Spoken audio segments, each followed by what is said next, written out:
Selamat pagi, kenalkan nama saya Aditya Putra Pratama. Pada kesempatan ini saya akan mempresentasikan hasil analisis dengan judul Analisis Kinerja Portofolio Saham IDX 30 periode 2015 sampai 2019 menggunakan metode Sharpe, Trainer, and Jensen. Penelitian ini ditulis oleh Siti Nurlaili dan Dwi Artati yang dipublikasikan dalam jurnal ilmiah Mahasiswa Manajemen Bisnis dan Akuntansi pada tahun 2020. Oke, kita lanjut ke slide 2.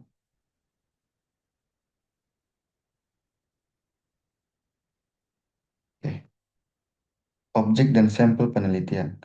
Objek dan objek penelitian ini adalah kinerja portofolio saham yang terdaftar dalam indeks IDX 30 di Bursa Efek Indonesia selama periode 2015 sampai 2019. Teknik sampling yang digunakan adalah purposive sampling dengan dua kriteria utama, yaitu saham harus konsisten terdaftar di IDX 30 selama 5 tahun dan tidak melakukan stock split selama periode penelitian.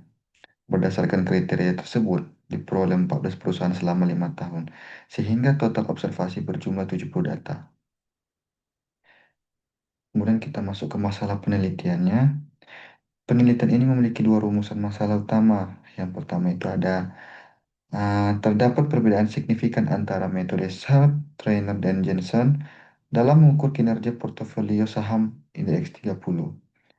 Yang kedua, metode mana yang paling konsisten serta saham mana yang paling layak dipilih sebagai instrumen investasi berdasarkan ketiga metode tersebut. Yang ke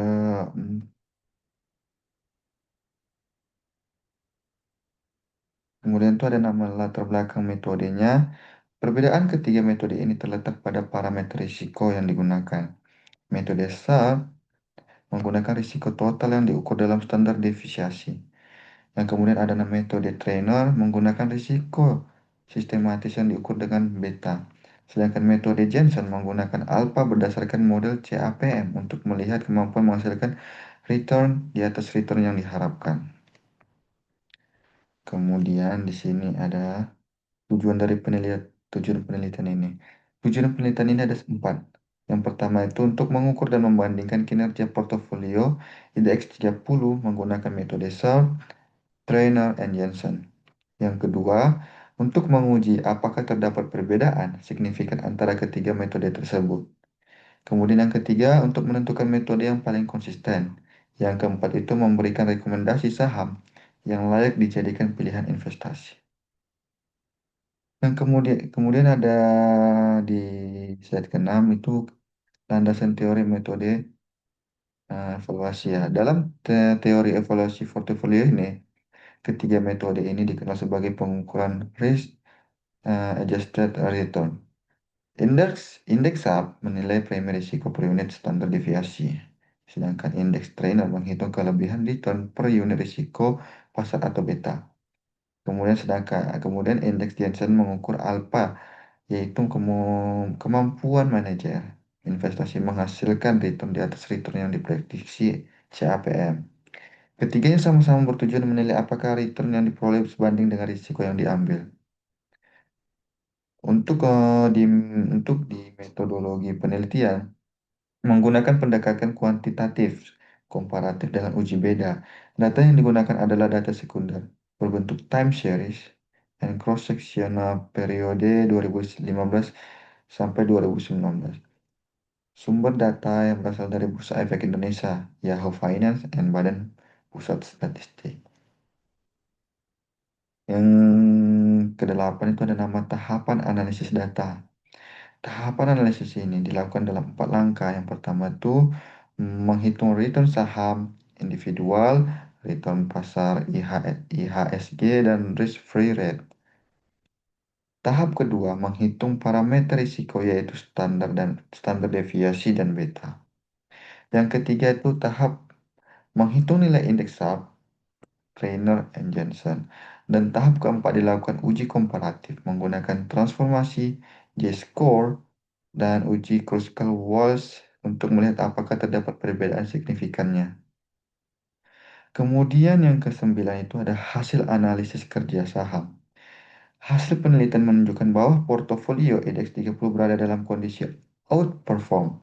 Artinya rata-rata return portofolio lebih tinggi dibandingkan return pasar atau IHSG selama periode 2015 sampai 2019. Hal ini menunjukkan bahwa portofolio tersebut efisien dan mampu memberikan imbal hasil yang lebih baik dibandingkan pasar. Kemudian yang ke-10 hasil uji komparatif. Berdasarkan uji Kruskal-Wallis diperoleh nilai signifikan sebesar 0,742 karena nilai lebih besar dari 0,05. Maka dapat disimpulkan bahwa tidak terdapat perbedaan signifikan antara metode SHARP, Trainer, and Jensen dalam mengukur kinerja portofolio IDX 30. Artinya, ketiga metode tersebut memberikan hasil evaluasi yang relatif konsisten. Kemudian tuh kesimpulan yang kita ambil dari sini itu yang pertama, portofolio saham IDX 30 selama periode penelitian berada dalam kondisi outperform.